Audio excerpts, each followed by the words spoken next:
सुस्वागतम दोस्तों, मैं संजय सिंधे आप सभी का स्वागत करता हूं मेरे YouTube चैनल पर। बाल महाभारत कथा कक्षा 7वीं की पूरक पाठ्य पुस्तिका में से आज हम 17वां अध्याय देख रहे हैं, जिसका शीर्षक है धृतराष्ट्र की चिंता। तो चलिए जल्दी से शुरू करते हैं इस अध्याय को। हम जब द्रौपदी को साथ लेकर पांडव वन की ओर जाने लगे थे तो धृतराष्ट्र ने विदुर को बुला भेजा और पूछा, विदुर, पांडु के बेटे और द्रौपदी कैसे जा रहे हैं? मैं कुछ देख नहीं सकता हूँ, तुम ही बताओ कैसे जा रहे हैं वे। विदुर ने कहा, कुंती पुत्र युधिष्ठिर कपड़े से चेहरा ढककर जा रहे हैं। भीमसेन अपने दोनों भुजाओं को निहारता, अर्जुन हाथ में कुछ बालू लिए उसे बिखेरता, नकुल और सहदेव सारे शरीर पर धूल रमाए हुए क्रमशः युधिष्ठिर के पीछे पीछे जा रहे हैं। द्रौपदी ने बिखरे हुए केशों से सारा मुख ढक लिया है और आंसू बहाती हुई युधिष्ठिर का अनुसरण कर रही है। यह सुनकर धृतराष्ट्र की आशंका और चिंता पहले से भी अधिक प्रबल हो उठी। विदुर बार बार धृतराष्ट्र से आग्रह करते थे कि आप पांडवों के साथ संधि कर लें। विदुर अक्सर इसी भांति धृतराष्ट्र को उपदेश दिया करते थे। विदुर की बुद्धिमत्ता का धृतराष्ट्र पर भारी प्रभाव था, इसलिए शुरू में वह विदुर की बातें सुन लिया करते थे, परंतु बार बार विदुर की ऐसी ही बातें सुनते सुनते वह ऊब गए। आमतौर पर ऐसी होता है, एक ही अगर सुझाव कोई देता चला जाए, एक ही अगर बात कोई लगातार बोलता चला जाए तो धीरे धीरे हम उसकी बात को सुनकर अनसुना करना शुरू कर देते हैं। एक दिन विदुर ने फिर वही बात छेड़ी तो धृतराष्ट्र झंझलाकर बोले, चिढ़ते हुए, थोड़ा सा आक्रोश प्रकट करते हुए बोले, विदुर, मुझे अब तुम्हारी सलाह की जरूरत नहीं है, अगर चाहो तो तुम भी पांडवों के पास चले जाओ। धृतराष्ट्र यह कहकर बड़े क्रोध के साथ विदुर के उत्तर की प्रतीक्षा किए बिना अंतःपुर में चले गए। विदुर ने मन में कहा कि अब इस वंश का सर्वनाश निश्चित है। उन्होंने तुरंत अपना रथ जुतवाया और उस पर चढ़कर जंगल में उस और तेजी से चल पड़े जहां पांडव अपने वनवास का काल व्यतीत कर रहे थे। विदुर के चले जाने पर धृतराष्ट्र और भी चिंतित हो गए। वह सोचने लगे कि मैंने यह क्या कर दिया, विदुर को भगाकर मैंने सारी भूल कर दी।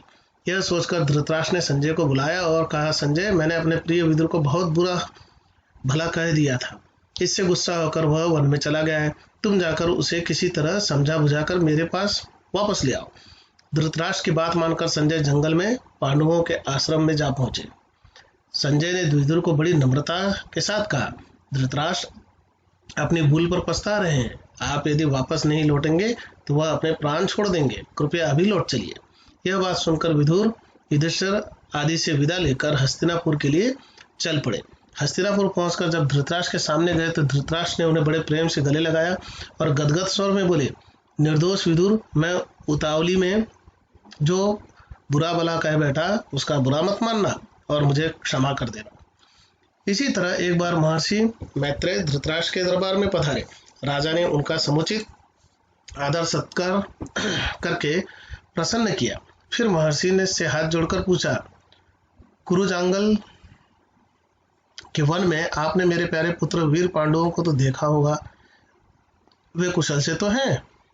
महर्षि मैत्रेय ने कहा, राजन, काम्यक वन में संयोग से युधिष्ठिर से मेरी भेंट हो गई थी। वन के दूसरे ऋषि मुनि भी उनसे मिलने उनके आश्रम में गए थे।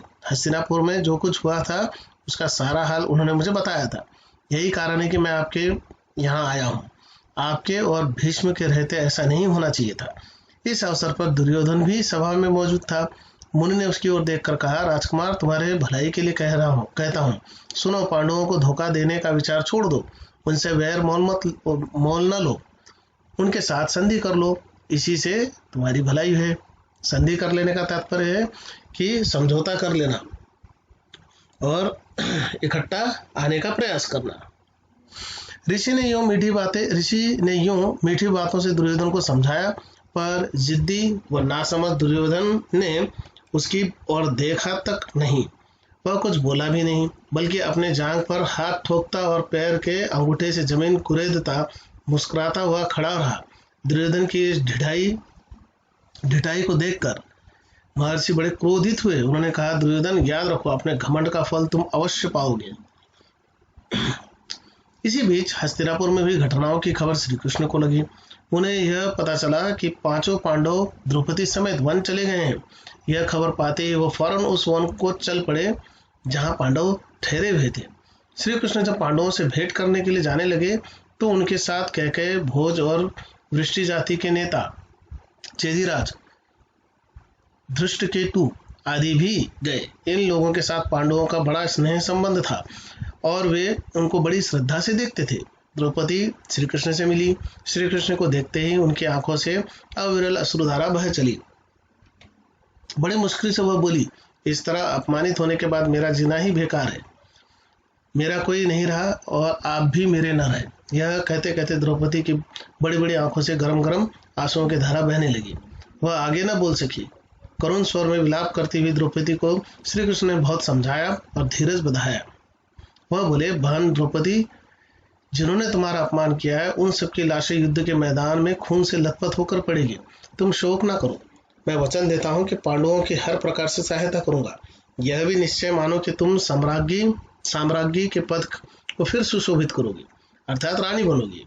सम्राट की जो स्त्रीलिंग है वो साम्राज्ञी है। धृष्टद्युम्न ने भी बहन को सांत्वना दी और समझाते हुए कहा कि श्री कृष्ण की प्रतिज्ञा अवश्य पूरी होगी। इसके बाद श्री कृष्ण पांडवों से विदा हुए। साथ में अर्जुन की पत्नी सुभद्रा और उनके पुत्र अभिमन्यु को भी वे द्वारकापुरी लेते गए। द्रौपदी के पुत्रों को लेकर धृष्टद्युम्न पांचाल देश चला गया। धन्यवाद। मिलते हैं एक और वीडियो के साथ।